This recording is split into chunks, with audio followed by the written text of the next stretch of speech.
the guy who hits the top. The little bit more, and the guy that cuts out the little bit less.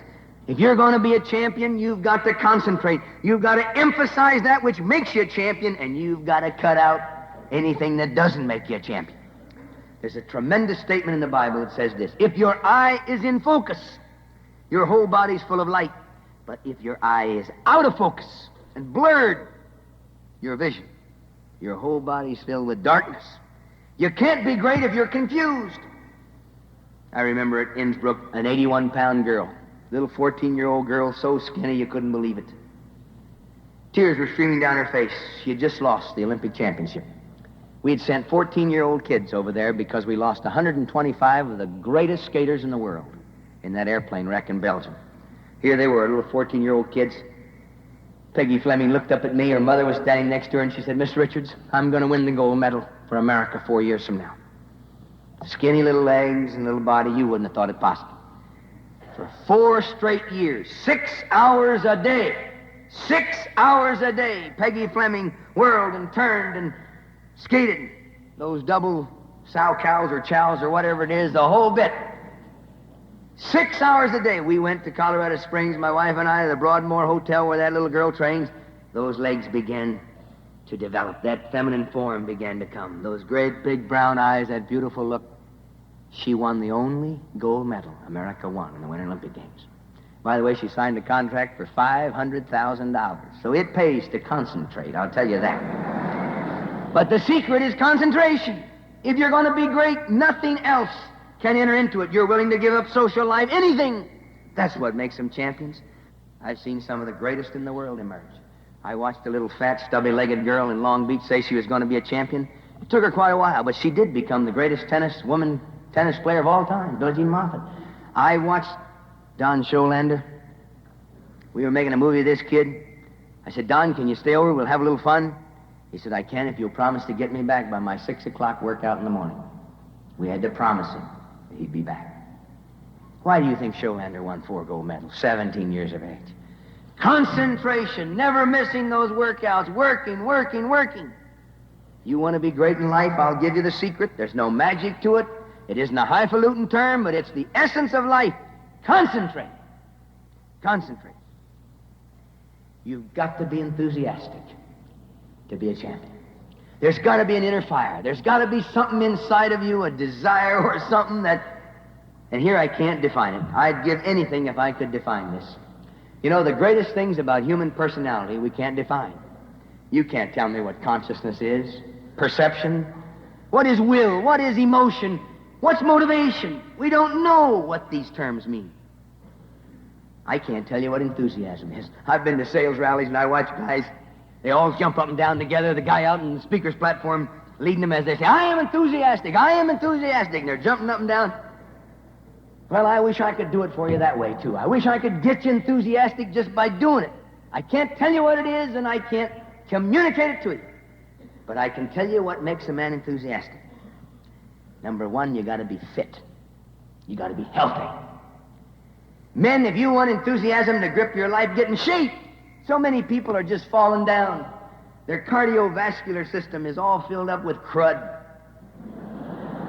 Now, I know the doctors don't use that kind of language, but their arteries are hardening up. Their hearts are weak. They're falling down. They got no energy. You want to see what can change your life? Lift a few weights. Get out and run and jog a little bit. Play a game of basketball every now and then. Swim.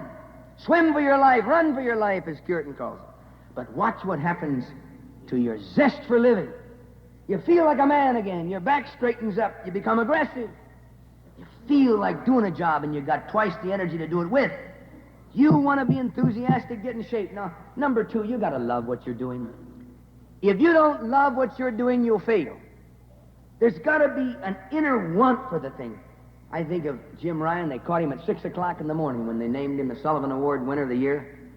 He'd already run 8 miles at 6 in the morning. Sweat pouring down his forehead and his face. This 21-year-old, what an inspiration he is to American young people. They said to him, Jim, how in the world can you keep up your enthusiasm? Old 6'1" Jim Ryan smiled at him and said, I love to run. I love to run. Let me tell you, to run 150 miles a week, you gotta love to run. I'll tell you that. You ever tried it? Just try to run 150 miles a month. Some of you should try it in 1 year.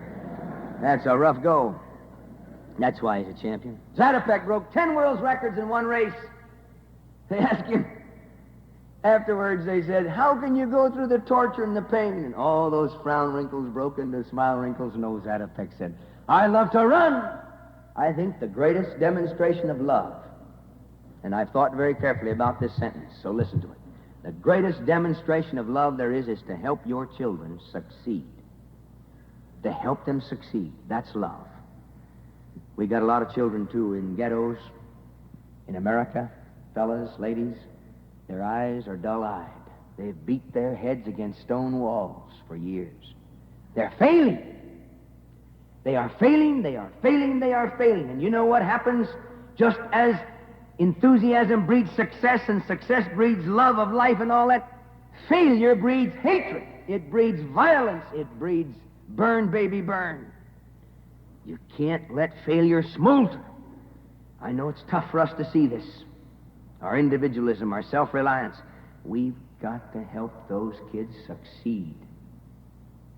We got to lower the crossbar. We got to let them feel what it is to get over that thing. Part of the American dream, the American philosophy of democracy is this: every person can succeed. We've got to help them succeed. It's the only answer to a bright and shiny future. Success is the essence of democracy. It's the essence of life. We've got to help them succeed. Now, your goals have got to expand, too. You can't be enthusiastic unless you're reaching out for something bigger. But the most important thing about this is this: put God in your life. Put the power of the universe inside your soul. Now, I know what you're going to say. Great guns, Bob, you flipped a cork or something. How can you talk about God in this world of muscle and bone and grime and grit and sweat and rock'em sock'em? How can you talk about God? I'll tell you why. I've seen it in this world of rock'em sock'em, bloody mouths and the whole bit. I've seen big, powerful guys kneel down by the side of a locker room bench. I've seen them pray, oh, God, help me come back. Help me come back. I've seen big old guys like Milt Campbell go out there and throw that javelin farther than they ever had before. I've watched them run the fastest 1,500 meters of their lives. I've helped them around the track. Sweaty bodies. I've seen those guys worn out, shot as they yell into your ear, God did it, God did it, God did it. I've seen a guy like Charlie Jenkins hitting that tape, absolutely shot, but he's won the gold medal and he's crying out, God did it, God did it. I've seen a Tom Courtney about to pass out, wobbling, weaving. As he hits the tape, they revive him 8 times. Fading out, coming back. They ask him, what were you doing, Tom, that last 100 yards? I was praying all the way, praying all the way. Enthusiasm means the Spirit of God in your life. I don't know what you want to be, whether it's a top salesman, whether it's the greatest person that ever walked in America, whether it's a president, the leader of your people, whatever it is. I can tell you the way to be a champion. I can tell you how you can achieve your goals in life. Work on your weakness. Change it into power. Put out that little bit more every day. Concentrate on what you want to be. Get fit. Love what you're doing. Be successful and help others succeed around you. And put the power of God in your life. And you'll win in this greatest race of all, living.